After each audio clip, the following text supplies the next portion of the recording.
most gifted churches in the New Testament, because the word says that they lacked no spiritual gift. So within their church, somebody had a spiritual gift where it made up all the spiritual gifts. Okay, they also lived in a wealthy and influential city, but it was corrupt.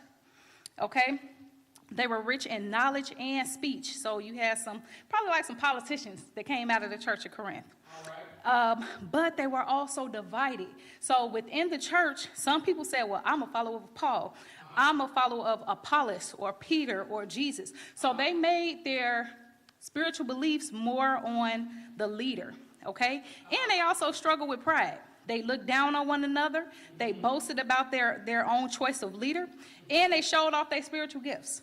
Okay, so they were also arrogant about their knowledge, and so they had stuff going for them. But then there was also this other side, right? And so Paul, he's already given us a few lessons so far through our Sunday school book, which is fellowshipping with other believers. We got to do that. There's no way around it.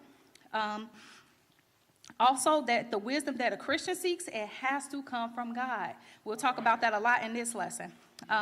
We have to have a servant's heart, right? Nobody's here to serve you. We are all here to be servants. And we're going to continue from the same chapter, literally from last week, from a servant's heart, to talk about humility. Okay? So the title of today's lesson is A Humble Attitude. So this lesson teaches us, what can we do to live a humble life in Christ? Okay? The first thing it tells us to do is remove all forms of boasting. Say boasting. Boasting. Guys, we don't got nothing to boast about. A preacher said years ago, there is nothing in me worth reproducing or replicating. In other words, if somebody made another me, I would probably be ashamed, right? Most of us, some of us in here are parents, right? Raise your hand if you want your child to be just like you. No hands. You know why? Because most of us want our kids to be better than us. There's nothing in us worth duplicating. And so because of that, there's no reason for us to boast. But let's talk about it. Verse 18. Paul says, let no one deceive himself. If anyone among you thinks he is wise in this age, let him become a fool so that he can become wise. Paul is not telling us to literally become a fool, but he's saying you're right now, you want to be wise in the world standard. We need to then turn into fools so that we can, God can pour in his wisdom and we can see wisdom through his eyes. Right now, of course, we're talking about the church in Corinth. They rich, they were judging sports and all this other stuff. So they did want to be wise to the world standards, but that's why Paul says, no, you need to be wise in God's standards. Sometimes we know too much of the wrong stuff, okay? And God, he does not care about our form of wisdom, right? This is why we sometimes have to be humbled. Great example, when I was in elementary school, I went to Warren. Most people have no idea where it's at, but right over east, right in the middle of like gang territory. Not the best, right? But you couldn't tell me nothing because I was the top of the top, right? My grades, everything else, I was valedictorian. You really couldn't tell me nothing, right? I was prideful. I boasted about that wherever I went. Then I went to high school. Back in those days, when people actually read the newspaper, they had like the top 10, top 20 schools, right? So I'm like, oh, yeah, I'm going to get in there, right? Tested, got in, went to Morgan Park. Now, what I didn't know about Morgan Park at the time was that they had something called the International Baccalaureate Program. The people that were in 6th, 7th, and 8th grade, they were already taking college-level courses. So when I went there, I was no longer the top of the top. I got my first F's, plural, okay? Plural F's, okay? Miss Muir and her math class and Miss Parafina. And I'm still looking for them, okay? So, but this was on my progress report, so I was able to scrape it up a little bit to a C, right? But that was a humbling experience, right? When we boast, especially of ourselves, guys, we're lifting ourselves up so far that we have nowhere else to go but down. Right? It's kind of the opposite when people say, oh, well, you at rock bottom, there's nowhere to go but up.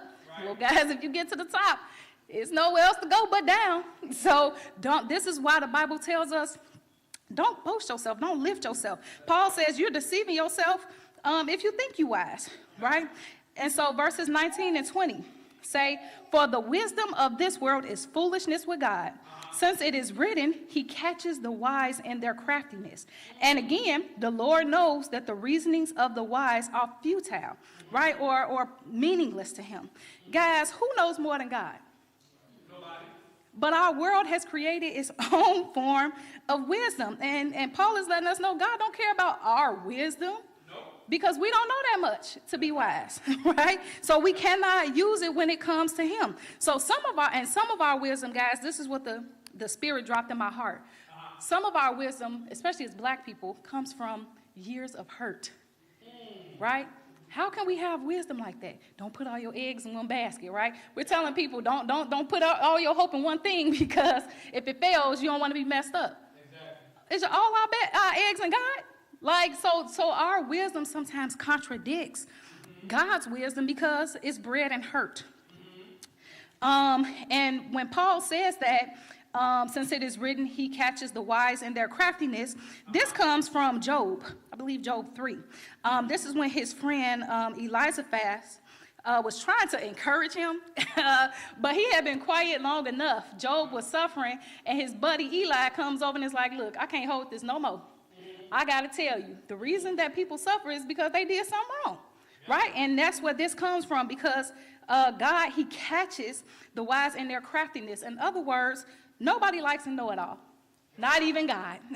When you think you know more than him, he's guaranteed to knock you down a peg, right? And so that's when he says he catches them in their craftiness. Okay, we talked about that. And I did want to add this, guys. The biggest part, because, people might look at boasting or pride and be like, well, ain't we supposed to believe in ourselves, love ourselves, push ourselves up? To a degree, right? The biggest issue with worldly wisdom is that it fills us up so much that God can't. So now even when he wants to pour into us, what can he? I know it all. Right? I got it from my mama, my school, the streets, wherever, and now God can't even pour into me. He can't, I'm no use to him. So we need humility so that God can teach us, and we also need humility so we know how to treat each other. If I walk around with my head high, how can I see y'all? And y'all are my family, right? So we have to have humility. Verses 21 and 22. So let no one boast in human leaders, for everything is yours. Whether Paul or Apollos or Cephas or the world or life or death or things present or things to come. Everything is yours. I love that, guys. So basically what he's saying is, because we belong to Christ and Christ has everything, everything is ours, right? To say, oh, this is my leader, Paul or Apollos or Peter, because I'm saying they're my leader and I think I'm great because of that. Paul is saying that's very narrow-minded of you, right? Because those leaders also belong to God. So basically, them leaders is yours too. He's saying, I'm yours, right? And I love where he talks about these things like life or death. He's saying even death is yours. Did y'all know that? No. Death is ours. It is our servant, not our master. The word says, oh, death, where is your sting? In other words, when we leave this life, death is but a moment. The afterlife is way longer than that, right? So, guys, I want us to think about it that way, because I don't know what it is. Black people, we scared to die. Well, everybody's scared to die. People looking for the fountain of youth and the tree of life and all these other things. But death, it literally is a servant that takes us from this life to our real freedom, right? So that's how we have to look at that. It's no need to fear, because it belongs to us. The entire universe it belongs to Jesus. And so, just think of a perfect example. Look at this earth, right? We ain't did nothing to get here. We ain't did nothing to be here. We tore this place up, actually. But God is saying, because it's mine, you can live here. You my kids, right? I'm y'all paying rent to live here on this earth, and we just tearing it up. Verse 23, and you belong to Christ, and Christ belongs to God, right? Guys, again, we have no reason to boast, because none of this belongs to us anyway. We belong to Jesus. We're renting from him, right? And so we don't have anything to boast about. And I love where it connects us to Jesus and Jesus to God, because this lets us know that we belong to something higher than ourselves. Guys, it's power in feeling like you belong, right? The reason why a lot of our communities are the way it is because of youth that don't feel like they belong. Right? I forget the correct wording, but there's an African adage that basically says the child that doesn't feel welcome is going to burn down the community. Wow. And this is true, right? We see this. They're not using fire. Well, the fire that we talking about, they're using, guns and stuff. But we have to make people feel like they belong to something bigger than them, that they have purpose, right? We were at this pierogi fest not too long ago, and Layla and Z, they wanted these little needles. Don't start buying those for your kids. Let me throw that out there, okay? You'll never stop. They'll never know where they at, but you'll never stop buying them, okay? So we walking down the thing, the girls, they just playing, and this little girl, she comes up to Layla, and she, like, takes it, right? And I don't think it was malicious. I think that the baby had, like, some delays or something, and she didn't, so her mom immediately was like, yeah, no, give it back, give it back. But the girl was having so much fun playing with it. Layla was like, you can have it, right? And I was like, oh, my God, I'm creating a great little human, right? Then she ran over like, can I get another needle? I can't find it, so I was like, okay. But my point, guys, is that she felt comfortable enough to do that because she knows she was connected to me. And she know that I was going to get her another one. She got another one, right? She don't know where that one at. But when we know who we're connected to, guys, we can be humble. We can be giving. We can be loving, right? Because I can't give it all away. God keeps pouring it on out so I can give it, right? We got to know who we're connected to. The second part of the lesson teaches us to remain faithful to the assignment, right? Say assignment. Guys, everybody in this room, from the smallest to the oldest, has an assignment, right? This helps give us a sense of purpose, right? Again, people, like the kids say, they be doing anything because they don't know what their assignment or their purpose is. So they destroy and they burn down. It's our job as believers, one, to know and to work in our assignment, but to also teach and cultivate other people in their assignment. That's why I love working with the kids, because I can already point out who's going to do what based off what they're showing. Right? So now then it's my job to help cultivate their assignment. Guys, let me say this, because some people, they don't like their assignment, right? And that's okay that you don't like it, but you better do it, right? One, because God gonna get you. Secondly, because anytime we leave our post, somebody gets hurt. If we're all working together to build a house, and I'm the person that's supposed to hold the ladder, and I decide, well, I don't want to hold the ladder no more. I want to go help paint. I want to help build, and I lead the ladder. That person that's dependent on me that's up there, they might get hurt, right? Or they might get left stuck up there some type of way. We have to stick to our post. 4:1 says, a person should think of us in this way, as servants of Christ and managers of the mysteries of God. So now when he says think of us, he's referring to him, Apollos, Cephas, and all of them, all the pastors and apostles. He's saying, look at us as this, as servants of Christ and managers. When he used the word servant, it's the Greek word that means under-rower, right? So we ain't used to that now because our boats got horsepower. But back then, with those Roman ships, you had people that were at the belly of the ship, at the very bottom.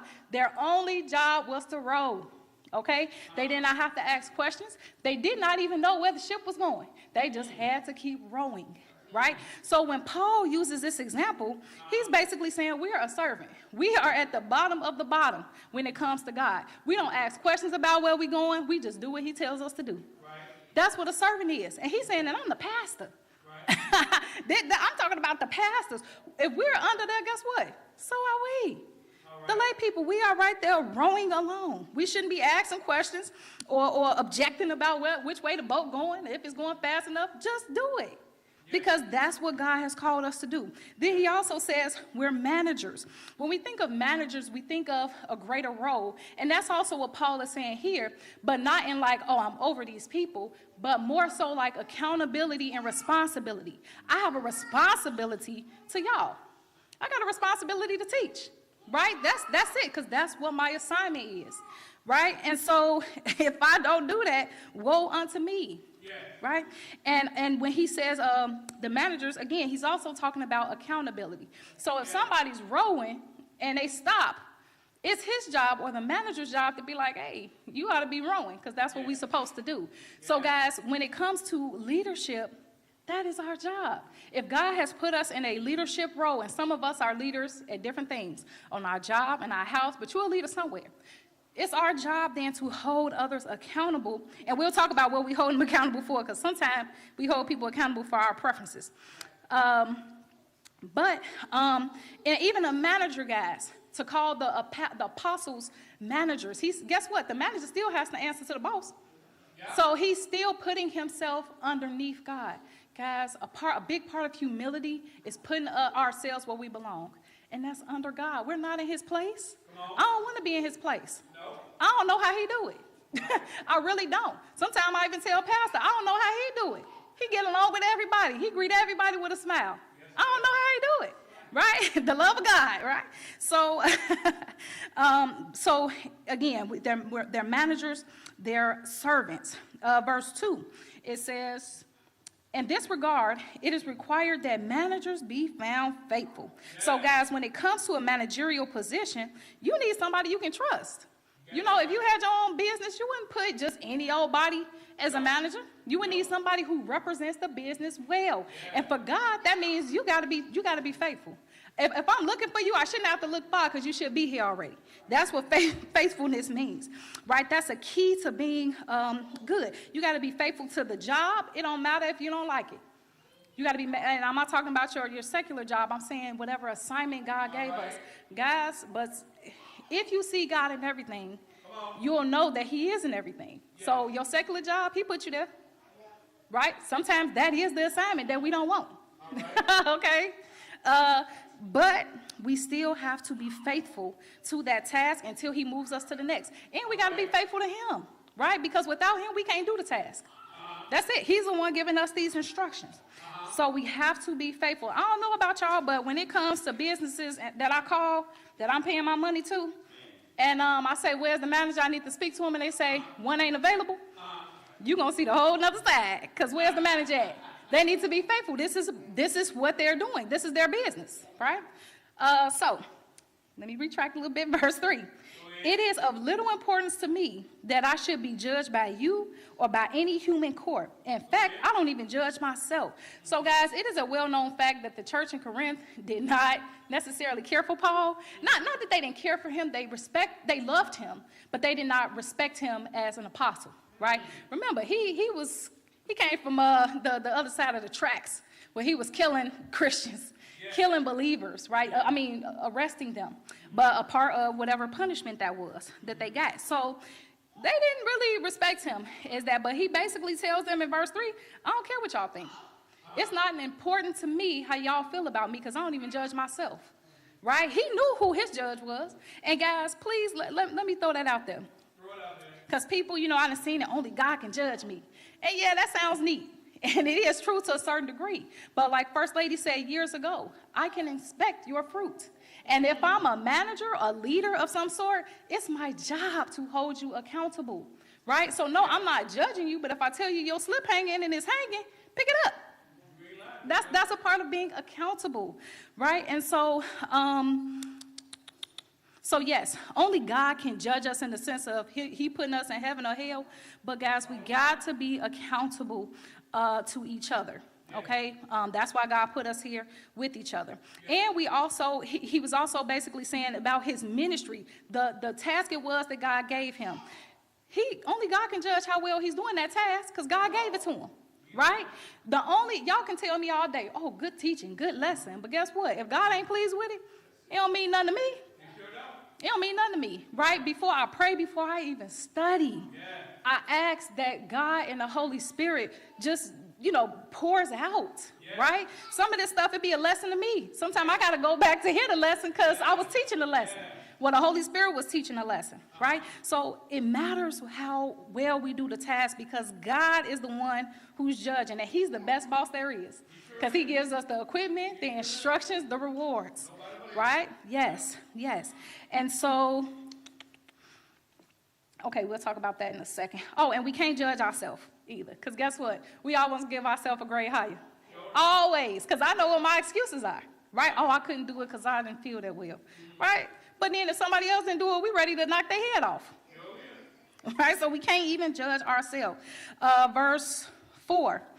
For I am not conscious of anything against myself, but I am not justified by this. It is the Lord who judges me, right? So he like, I know I'm not perfect, right? Of course I got a relationship with God, but even I'm not perfect. None of us are, right? So what Paul is basically saying here is that because we're not perfect, every day or consistently, we need to lay ourselves before the altar. Ask the Spirit to examine us, right? Correct us, clean us up, because we can't even do it ourselves. We need to ask God to do this for us because he is the only one who can. Sorry, but going quickly. Verse 5. So don't judge anything prematurely before the Lord comes, who will both bring to the light what is hidden in darkness and reveal the intentions of the hearts. And then praise will come to each one from God. In other words, guys, we can't judge anybody because God ain't done with nobody. Jesus has not come yet. So as sure as we are breathing, God is working on each and every one of us. Nobody has arrived, right? So he's saying you can't judge before time is up. Now, he's talking to people who were used to that because they were judging events. At the end of the event, they will pick the winner and the loser. Guys, if we are of Christ, nobody is a loser here. We are all winners because when he comes back, we're going with him, right? And so, again, guys, and when it talks about the things that's hidden in the darkness, it's talking about how God looks at the heart. He doesn't look at the appearance. This is another reason why we just can't judge nobody. Because, you know, we've heard don't judge a book by its cover, but we really can't. Because we don't know what people got going on. I've seen people who look homeless, and they're billionaires, right? Because they don't have to put their money on. So we cannot judge. And I love where it says, and then praise will come to each one of them, each one from God. Guys, people wait a lifetime to get approval from their parents, from their job, from their friends. The only one that matters is from God. And it's saying that he's going to look at our hearts. He's going to examine it, and he's going to decide if we're worth the praise, right? So that's what we need to be striving for. Last part of the lesson, remember everything we have is from God. This is Corinthians 4, verses 6 and 7. Verse 6 says, now, brothers and sisters, I have applied these things to myself and Apollos for your benefit, so that you may learn from us the meaning of the saying, nothing beyond what is written. The purpose is that none of you will be arrogant, favoring one person over the other. Guys, when he talks about nothing beyond what is written, he's saying, even as the pastors, I'm applying this to us. I cannot judge anybody based off something that's not in the scripture, right? If it's written in the word, then I can help hold people accountable. But if it's not, now I'm judging people based off my preferences. Because why you got them shoes on today in church? Right? Why do you got your, where is it written in the Bible that men are not supposed to wear hats in the building? Is that us or is that Bible? But now we're going to stop people at the door because they got their hat on. We're judging them based off of their preference, right? My mom, bless her soul, went to heaven, and she still believes that it's written somewhere in there that women can not supposed to wear pants to church, right? Again, we got to know this stuff, guys, because growing up, I would hear these things, and I thought they was in the Bible. So pastors start teaching about preference over truth, right? Paul is letting them know even the pastors cannot judge stuff beyond what is written, right? Guys, when we do that, we're putting ourselves in God's place. I'm saying you can't come in my church with that hat on. As a woman, you can't come in here with those pants on because I said so. That's a preference. If you can't find it in the Bible, don't judge. That's what Paul is saying, even as the pastor. So definitely we ain't got no business trying to do it, right? Don't hold people accountable other than what's in the word, because when we do that, that's when we become arrogant. We become arrogant because we're putting ourselves in God's place. And then we're trying to favor one over the other because this person is doing something I don't like and this person is, right? Paul said to keep it fair, only judge what's in the word. That's it. Last verse, verse 7. For who makes you so superior? What do you have that you didn't receive? Help, Lord. If in fact you did receive it, why do you boast as if you hadn't received it? That's crazy, right? That's like the kid that's like, oh my God, I can't stand it. I'll buy some chips or whatever. And they like, these are my chips. Like, you can't have none. I say, what? Who bought them? You wouldn't have them if it wasn't for me. And God is saying the same to us through Paul. He's saying, what you got that I didn't give you? I've given you your very life, right? So how are you boasting about the life I gave you? Wow. It sounds crazy. crazy, right, when we put it that way, but this is how we are. Sometimes it's unintentional, right, because we serving and we, you're doing a good job. Too many people done patted you on the back, right? I promise you, God will do something to humble you. Okay, I've been humbled all throughout the years. Like Paul said, I love that he's the one who wrote this, because not too long after, he was given a thorn in his side so that he couldn't boast. God will give us that thorn, right? And so that, guys, to end, we need to serve with humility. It doesn't matter how gifted we are. You can have, the reason why the Spirit does not give one man all the gifts is because he said, I don't want y'all to boast. But you might have a lot of the gifts. Right? Sometimes the Spirit will do that, depending on what we can, what he deems we can handle. But we still have to serve with humility. You don't got too many gifts that you can't pick up a piece of paper off the floor. Right? Y'all might see me before church Saturday, whenever I'm here. If it's something outside in that lawn that didn't swept the track, I'm going to pick it up. It don't matter where I got to be. Humility. Right? Humility. Whatever role we serve in, it's not about us. We know it's about Jesus. Please, guys, when he comes, let him find us faithful and humble to the assignment. Amen? Well done.